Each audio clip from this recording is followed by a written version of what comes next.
بسم اللہ الرحمن الرحیم۔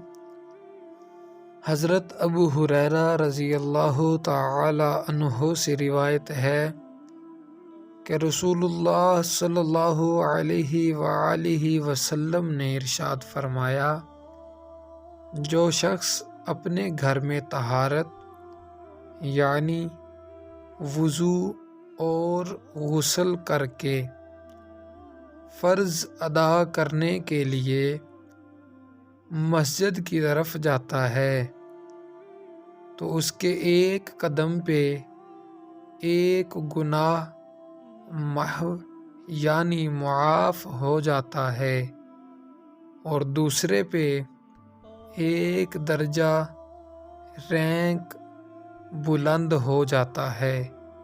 اللہ تبارک و تعالی سے دعا ہے اللہ ہمیں عمل کی توفیق عطا فرمائے۔